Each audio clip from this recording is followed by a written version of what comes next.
Assalamualaikum warahmatullahi wabarakatuh. Perkenalkan, nama saya Isnu Oki Prayogo, Program Studi Teknik Sipil Universitas PGRI Semarang. Pada kesempatan ini saya akan mempresentasikan hasil tugas proyek rekayasa lalu lintas dengan judul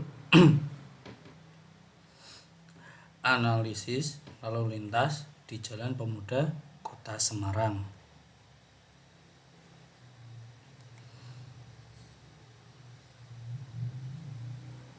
Latar belakang lalu lintas merupakan bagian penting dalam sistem transportasi perkotaan. Seiring meningkatnya jumlah penduduk, jumlah kendaraan juga meningkat yang dapat menyebabkan kemacetan. Jalan Pemuda dipilih karena merupakan pusat aktivitas kota dengan volume lalu lintas yang tinggi. Seperti PPT di layar, peningkatan jumlah kendaraan menyebabkan peningkatan arus lintas. Jalan Pemuda merupakan jalan utama di pusat kota. Diperlukan analisis lalu lintas untuk mengetahui kinerja jalan dan tingkat pelayanan. Untuk rumusan masalah dan tujuan yaitu meliputi mengetahui kondisi lalu lintas, Jalan Pemuda itu sendiri, dan menghitung volume lalu lintas yang ada di Jalan Pemuda. Kemudian menentukan kapasitas jalan dan level of service atau loss. Tinjauan pustaka.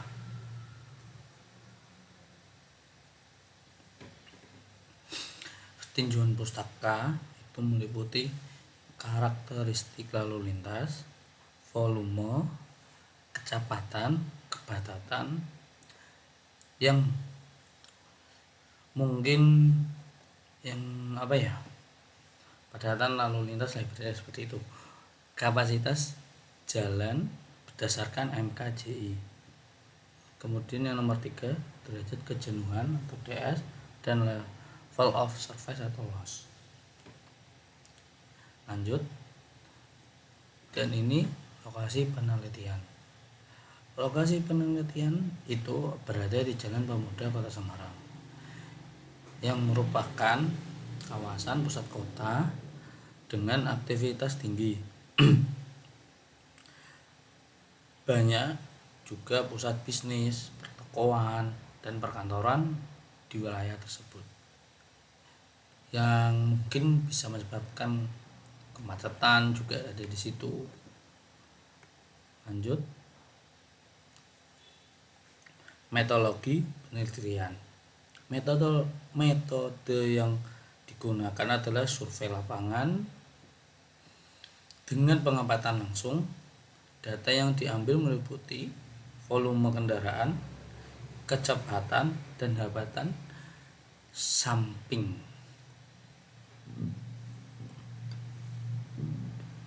Dan ada juga yaitu data sekunder MKJI dan referensi transportasi lainnya. Untuk waktu dan jenis survei, waktu survei itu pagi sekitar jam 6 sampai jam 9 waktu Indonesia Barat, dan waktu survei sore itu sekitar 15.00 sampai 18.00 waktu Indonesia Barat. Ya mungkin itu sekitar jam 3 sore sampai jam 6 maghrib lah. Kemudian yang nomor 3, kendaraan dibagi menjadi MC, LV, dan HV. Lanjut, hasil volume lalu lintas. Volume tertinggi terjadi pada pukul 17 sampai 18.00. Total kendaraan yang total kendaraan itu mencapai 545 kendaraan per jam. Sepeda motor mendominasi arus lalu lintas pada jam tersebut. Konversi SMP MC sama dengan 0,25, terus LF itu 1,0, HV sama dengan 1,2, dan kemudian total SMP jam puncak sama dengan 285,5 SMP per jam. Itu berdasarkan hasil survei volume tertinggi di jam tersebut.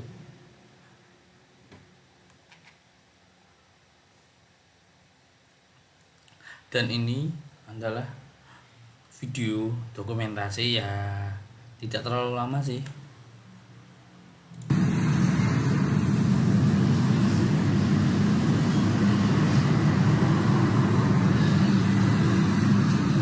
Bisa dilihat mungkin. Oke, lanjut ya. Dan ini video juga dokumentasinya.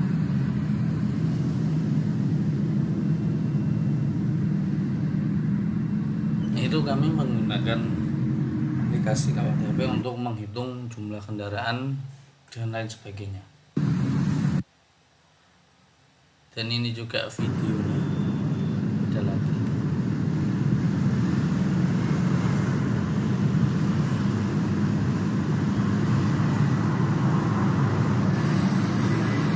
Ferrari ya.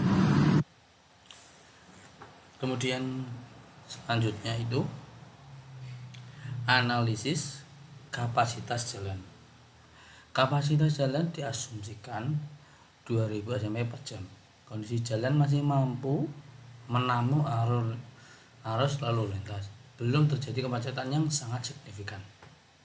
Derajat kejenuhan Q-nya sama dengan 285,5 cm per jam, C-nya 2000 cm per jam, DS-nya itu sama dengan 0,14. Kondisi lalu lintas sangat stabil di wilayah Jalan Pemuda tersebut. Mungkin lanjut.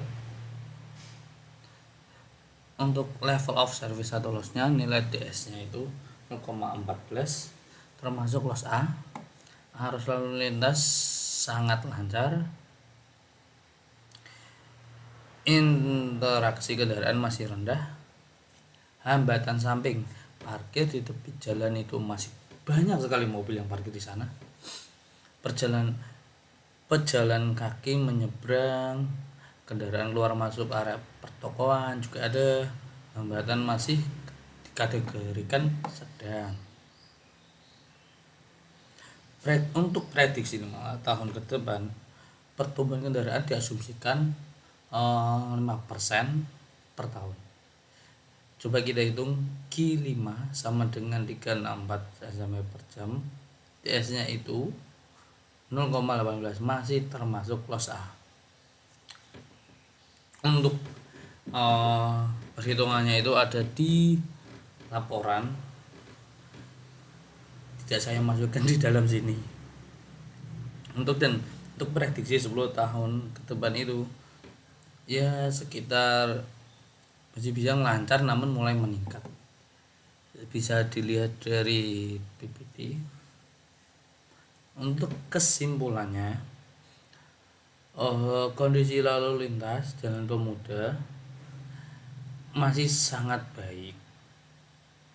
Volume tertinggi terjadi di sore hari, mungkin saat orang sudah merasa tidak panas untuk keluar atau untuk bepergian. Nah, itu yang menyebabkan volume tertingginya itu pada sore hari, Perlu manajemen lalu lintas untuk jangka panjangnya.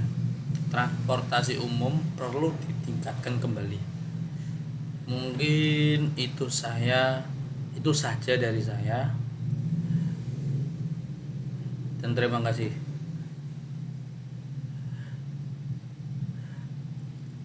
Demikian presentasi yang dapat saya sampaikan. Atas perhatiannya, terima kasih. Wassalamualaikum warahmatullahi wabarakatuh.